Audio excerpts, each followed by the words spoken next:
Hello guys, welcome back to education IQ। I hope आप सब अच्छे होंगे। तो डेली का जो मैं आपको द हिंदू न्यूज़पेपर पढ़ाता हूँ, जिसमें 8 से 10 मिनट के अंदर अंदर हम लोग पूरा द हिंदू न्यूज़पेपर कवर करते हैं। कोई भी इंपॉर्टेंट न्यूज़ हो आपके एग्ज़ाम के रिलेटेड, लेटेस्ट करंट अफेयर से रिलेटेड, उनको हम लोग इस लेक्चर में कवर करते हैं। तो स्टार्टिंग से लेके लास्ट तक पूरा वीडियो देखना और उसके बाद जाके इसको खुद से पढ़ना, ठीक है। तो इसका जो PDF है उसके लिए मैंने एक अलग चैनल बना रखा है और टेलीग्राम पे मैंने उसका लिंक दिया हुआ है, ठीक है। आप सबसे पहले टेलीग्राम को ज्वाइन करना, वहाँ से आपको उस चैनल का नाम मिल जाएगा और वहाँ पे आपको इसका PDF मिल जाएगा। तो डेली शाम को मंडे टू सैटरडे शाम को 7 बजे मेरा वीडियो आएगा। संडे को हम लोग ब्रेक लेंगे, जिसमें 10 मिनट के अंदर अंदर एक शॉर्ट पीरियड में मैं आपको पूरा द हिंदू न्यूज़पेपर पढ़ाऊँगा। उसमें जो भी इंपॉर्टेंट आर्टिकल होंगे, लेटेस्ट करंट अफेयर्स होंगे, डे टू डे वर्ल्ड में क्या चल रहा है, उसको हम लोग कवर करेंगे। तो काफ़ी यूज़फुल सेशंस होने वाले हैं। कॉन्टीन्यूसली आप इन लेक्चर्स को देखो।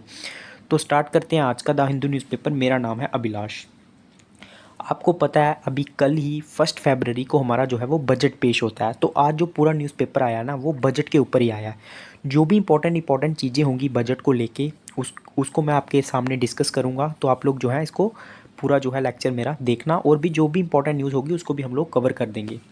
तो पोल आने वाले हैं, आपको पता है, और उसी के लिए जो है अभी पार्लियामेंट में जो है एक इंटरिम बजट, मतलब ये हमारा परमानेंट बजट नहीं है। मोदी जी ने बोला है कि एक इंटरिम बजट है। इसको एक और नाम से जाना जाता है, बोर्ड फॉर अकाउंट। इसी को बोलते हैं इंटरिम मतलब एक टेम्पररी बजट इसको हम लोग बोलते हैं। वो पेश हुआ है और मोदी जी ने बोला है कि जैसे ही मेरी गवर्नमेंट आएगी हम लोग जो है फुल बजट जो है वो पेश करेंगे। तो 6th यूनियन बजट और अपना फर्स्ट इंटरिम बजट जो है पेश किया निर्मला सीतारमण जी ने, जो हमारी फाइनेंस मिनिस्टर है लोकसभा के अंदर में। तो इस बजट में क्या क्या है उसके ऊपर भी हम लोग थोड़ी सी जो है वो नज़र मारने डालेंगे। तो इसमें सबसे पहले तो ये कहा गया है कि जो भी नेक्स्ट हमारी 5 ईयर्स हैं उसमें हम लोग जो है और ज़्यादा जो है डेवलपमेंट को जो है बढ़ाएंगे, और ज़्यादा जो है हम लोग टेक्नोलॉजी को बढ़ाएंगे, और ज़्यादा हम लोग जो है वो, मतलब हमारा जो डिफेंस का बजट है उसको भी हम लोग जो है वो इम्प्रूव करेंगे। तो ये सारी चीज़ें उन्होंने वर्बली जो है वो बोली हैं। और भी उन्होंने बहुत सारी चीज़ें जो है वो बोली हैं। अपनी गवर्नमेंट का जो कंपैरिजन है वो पास्ट की गवर्नमेंट से किया हुआ है इस बजट में, ठीक है। क्योंकि एक टेम्परेरी बजट है, तो इसमें जो पुरानी गवर्नमेंट्स रही हैं और जो मोदी जी का जो पीरियड है 2014 से लेके 2024 तक, उसको एक ट्रांसफॉर्मिंग पीरियड बताया है कि जिसमें हमने बहुत सारी जो है वो प्रोग्रेस की है, जो कि कोई भी गवर्नमेंट जो है वो बोलेगी, क्योंकि उनका तो इस चीज़ को बोलना तो उनका काम है। बाकी नेक्स्ट चलेंगे हम लोग, ज़्यादा जो है वो इसी के ऊपर चर्चा होगी, बजट में क्या क्या बोला गया है। इसमें क्या है, committee will study fast population growth and demographic changes. तो फाइनेंस मिनिस्टर में बजट के अंदर भी ये भी बोला है कि हम लोग एक हाई लेवल कमेटी बनाएंगे जो कि स्टडी करेगी कि क्यों जो है वो पॉपुलेशन ग्रोथ बहुत जल्दी से हो रही है, और डेमोग्राफिक पॉपुलेशन में क्या क्या चेंजेस आ रही हैं उस चीज़ को भी स्टडी करेगी। ये फाइनेंस मिनिस्टर जी ने जो है वो बोला है, निर्मला सीतारमण जी ने, ठीक है। तो एक कमेटी बनाई जाएगी, ये भी बजट में बोला गया है। उसके बाद inclusive innovative sign of continuity. तो PM मोदी ने बजट को बोला कि इंक्लूसिव है, मतलब सबके लिए है, इनोवेटिव है, मतलब एक नया है, और एक साइन है कॉन्टीन्यूटी का। ये मोदी जी ने बोला है। जो बजट पेश हुआ है ये आपको याद रखना है, इंक्लूसिव एंड इनोवेटिव, जो कि क्या करेगा, कॉन्फिडेंस बढ़ाएगा, कॉन्टीन्यूटी बढ़ाएगा।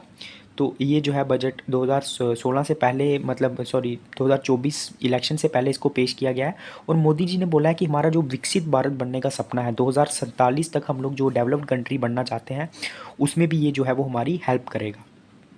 उसके बाद इसमें क्या है, इसमें 1 लाख जो है वो फंड प्रोवाइड किया जाएगा रिसर्च एंड इनोवेशन को लेके। इस चीज़ की भी अनाउंसमेंट की गई है। और जो टैक्स को लेके छूटे हैं स्टार्टअप्स के लिए, मतलब कोई नया बिजनेस स्टार्ट करता है उसको भी जो है इसमें रखा गया है। नेक्स्ट न्यूज़ के ऊपर हम लोग चलेंगे, net zero gain for job guarantee scheme. तो हमारी जो MG नरेगा स्कीम है, जो मैंने पहले भी बताया, 2005 में एक्ट पास हुआ था, फरवरी 2006 को ये लागू हुई थी। तो इंटरिम जो बजट है ना, वो 86,000 करोड़ जो है रूरल डेवलपमेंट स्कीम के ऊपर लगाएगा। तो लगभग 43% जो ये राइज़ हुआ है, मतलब पिछले बजट में जितना पैसा लगा था उससे 43% ज़्यादा लगाएगा MG नरेगा स्कीम पे। तो मैं MG नरेगा स्कीम के बारे में आपको थोड़ा सा जो है वो पता होना चाहिए। 100 डेज़ एम्प्लॉयमेंट गारंटी ये जो है वो प्रोवाइड करती है जो भी रूरल एरियाज़ में लोग रहते हैं। तो उसके लिए ये बनाई गई है। 2005 में एक्ट पास हुआ था, 2006 में ये जो है वो लागू हुई थी।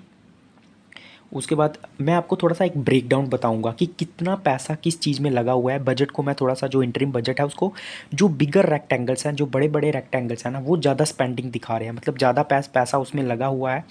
और जितनी भी जो चेंज हुई है ना सेक्टर वाइज, मतलब किस सेक्टर में कितना पैसा लगा हुआ है, अब जो सबसे डीप ब्लू लाइंस है ना वो बताती हैं हाई इंक्रीज़ हुआ है, ठीक है, 2024 से अभी जो है, मतलब 2023-24 का जो बजट था इसमें हमने ज़्यादा पैसा लगाया है। और जो रेड लाइंस है वो बताती है कि हमारा जो बजट है वो कम हुआ है। अभी इसमें देख सकते हो ये डीप ब्लू लाइंस हैं, तो जो इंटरेस्ट पेमेंट्स हैं, मतलब जो लोन देती है गवर्नमेंट, उसमें गवर्नमेंट ने मतलब ज़्यादा बजट जो है वो रखा है, ये आप देख भी सकते हो। 440 करोड़, मतलब 11,90,440 करोड़ इसमें डाला हुआ है। उसके बाद डिफेंस में हम लोग देखेंगे तो थोड़ी सी कमी हुई है बजट में, थोड़ा सा हमने कम किया है। फूड में, टैक्स में हमने कोई चेंज नहीं की हुई है, टैक्स में हमारा सेम बजट है। उसके बाद एग्रीकल्चर में, इन सब चीज़ों में आप लोग देख सकते हो थोड़ा थोड़ा जो है वो कम हुआ है बजट, ठीक है, पहले के मुकाबले। लेकिन ये एक इंटरिम बजट है, ये जो है परमानेंट बजट नहीं है। Marginal rise in allocations for farming fisheries, तो थोड़ा सा ही राइज़ किया हुआ है, ज़्यादा बढ़ाया नहीं है। फार्मिंग के लिए और फिशरीज़ के लिए बजट को ज़्यादा जो है वो नहीं बढ़ाया है। आप देख सकते हो हल्की हल्की जो ब्लू लाइन्स हैं ये आपको दिख रही हैं, तो इसमें भी जो है ज़्यादा बढ़ावा नहीं किया हुआ है, ठीक है, ना फार्मिंग के लिए और ना जो है वो फिशिंग के लिए, सिर्फ थोड़ा थोड़ा जो है वो बजट बढ़ाया गया है। लेकिन अभी भी बता रहा हूँ मैं, ये सिर्फ एक इंटरिम बजट है। जो स्कूल्स हैं, जो हायर एजुकेशन डिपार्टमेंट है, उनको ज़्यादा पैसा जो है अलॉट किया गया है इंटरिम बजट में, पहले के मुकाबले अगर हम लोग बात करेंगे।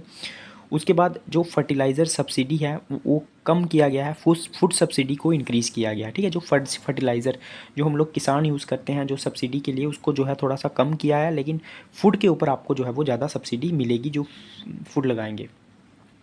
उसके बाद जो स्मॉल टैक्स पेयर्स हैं उनके जो पुराना जो मतलब टैक्स था उसको जो है माफ़ कर दिया गया है, 2009 से 10 तक का और 2011 से 15 तक का, तो इससे 1 करोड़ लोगों को जो है वो बेनिफिट होगा, ये भी आपको याद रखना है। उसके बाद नेक्स्ट न्यूज़ के ऊपर हम लोग चलेंगे।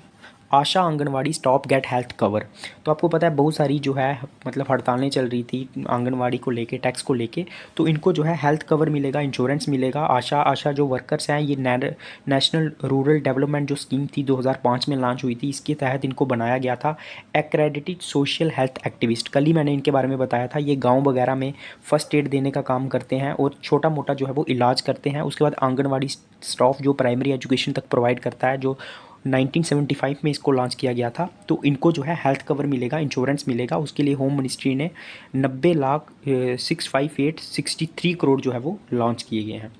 उसके बाद इनोवेशन के ऊपर मैंने पहले ही बता दिया, जो है गवर्नमेंट ने जो है स्पेंडिंग को बढ़ाया है, ठीक है। नए स्टार्टअप्स को जो है वो उतना ज़्यादा जो है मतलब आसानी से जो है वो लोन दिया जाएगा। गवर्नमेंट रेजिस लखपति दीदी स्कीम टारगेट, तो लखपति दीदी स्कीम के बारे में आपने सुना होगा, ये काफ़ी सक्सेसफुल हुई थी, जिसका जो है मतलब एम है ट्रेन करना वुमेन सेल्फ हेल्प ग्रुप को, ताकि वो एक सस्टेनेबल इनकम जो है एटलीस्ट 1 लाख तक वो महीने में कमा सकें, छोटी मोटी एंटरप्राइजेज़ को खोल के, कंपनियों को खोल के विलेजेस के अंदर।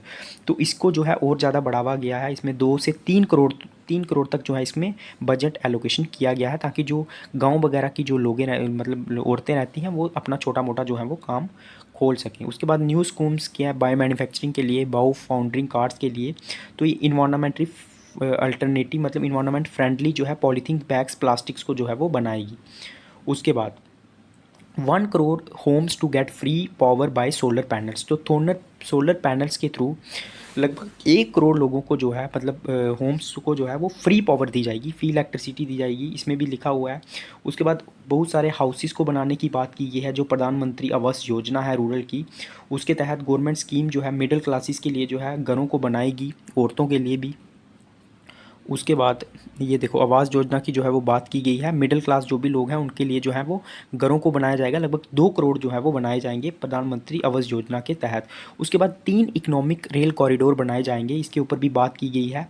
रेलवे जो है वो उसको 5.8% तक जो है इसके बजट को बढ़ाया गया है, तो 3 इसमें जो है वो और नए जो है वो कॉरिडोर बनाए जाएंगे। नेक्स्ट न्यूज़ के ऊपर हम लोग चलेंगे जो भी इंपॉर्टेंट होगी, तो ये स्टेट की न्यूज़ है, इतनी इंपॉर्टेंट नहीं है, लेकिन पूरा जो है वो डिस्कशन बजट के ऊपर हुई है। लेकिन आपको याद रखना है इंटरिम बजट है, ये परमानेंट बजट नहीं है। जुलाई में जो है वो परमानेंट बजट आएगा। बजट से पहले क्या आता है, इकोनॉमिक सर्वे आता है, वो भी एक टेम्परेरी है। गवर्नमेंट ने क्या किया है, अपनी गवर्नमेंट को पुरानी गवर्नमेंट से जो है वो कंपेयर किया है और छोटा मोटा जो है एक आउटलाइन जो है वो बजट की दिखाई है। उसके बाद इसमें जो है ज़्यादा इंपॉर्टेंट नहीं है, ये सब पॉलिटिकल न्यूज़ है। हाँ, बहुत सारे एयरपोर्ट बनाने की भी बात की गई है, ठीक है, इसके बारे में मैं आपको बता देता हूँ। लगभग 149 और नए एयरपोर्ट बनाएगी गवर्नमेंट, ये भी इस बजट में लिखा गया है। उसके बाद नेक्स्ट न्यूज़ के ऊपर हम लोग चलेंगे। देखो पूरा जो है वो बजट के ऊपर ही लिखा हुआ है, on Israel's obligation to prevent genocide. तो रिसेंटली मैंने आपको बताया था साउथ अफ्रीका ने International Court of Justice Netherlands के अंदर है जो, उसमें केस किया हुआ था कि जो मतलब वहाँ पे जो है गाज़ा के अंदर जो है वो जीनोसाइडल अटैक हो रहे हैं, सिविलियंस को मारा जा रहा है। तो इंटरनेशनल कोर्ट ने ऑर्डर किया है इसराइल को कि वो प्रिवेंटिव स्टेप ले ताकि गाज़ा के अंदर जो जीनोसाइड हो रहे हैं उसको रोका जाए, उसके बाद सीज़ फायर किया जाए। तो ये सारी चीज़ें जो है इंटरनेशनल कोर्ट ऑफ जस्टिस ने कही हैं। ये कब कही है? जब साउथ अफ्रीका ने जो है वो क्लेम किया था, ठीक है। उसके बाद कोर्ट ने ऑर्डर किया है to permit the entry of urgently, मतलब जो कि अर्जेंट सर्विसेज हैं उनकी एंट्री जो है वो एलो की जाए पैलेस्टीन के अंदर। इस चीज़ को भी बात की है, फूड वाटर को जो है वो प्रोवाइड किया जाए। तो जब से जो है वो सिक्योरिटी की, मतलब जब से केस हुआ था उसके बाद ये हुआ है। तो यूएन सिक्योरिटी काउंसिल जो है वो अपनी मीटिंग करेगा इसके ऊपर नेक्स्ट वीक में, ठीक है। उसके बाद नेक्स्ट न्यूज़ के ऊपर हम लोग चलेंगे। ज़्यादा इंपॉर्टेंट नहीं है, आपको बस पता होना चाहिए इसके बारे में। तो ये बजट के बारे में पूरा आर्टिकल लिखा हुआ है कि ये कैंपेन को लेके बजट हुआ है, मतलब 2024 के जो इलेक्शन होने वाली हैं, तो इसमें और कुछ नहीं है। उसके बाद एग्रीकल्चर सेक्टर को मैंने आपको बताया, उसमें कोई बजट जो है वो ज़्यादा नहीं बढ़ाया गया है, तो उसी के बारे में इसमें चर्चा की गई है। लेकिन मैं फिर बता रहा हूँ ये एक इंटरिम बजट है, परमानेंट जो बजट है वो बाद में पेश किया जाएगा। उसके बाद नेक्स्ट न्यूज़ के ऊपर हम लोग चलेंगे। और सेंसिस जो है कमेटी बनाने की भी बात की गई है, ये भी आपको याद रखना है। हाँ, total allocation for defence stand at 6.62 lakh crore for 2024-25 which is 13.44% of the total budget. It is 4.72% higher than the budget estimates and marginally lower by. हाँ, तो मैंने आपको पहले ही बताया लगभग 0.38% जो है वो कम किया गया है इस बार डिफेंस बजट, और लगभग जो है 13% रखा गया है। टोटल जो बजट एलोकेट हुआ है उसका 13% जो है वो हमारा डिफेंस बजट है। उसके बाद नेक्स्ट न्यूज़ के ऊपर हम लोग चलेंगे। तो इन चीज़ों में जो है कमी की गई है। बाकी ये फॉरेन की न्यूज़ चल रही है और इंडिया का जो है वो मैच है आज इंग्लैंड के साथ। तो पूरा न्यूज़पेपर मैंने कवर कर लिया है। वीडियो अच्छा लगा होगा लाइक करना, सब्सक्राइब करना। जय हिंद।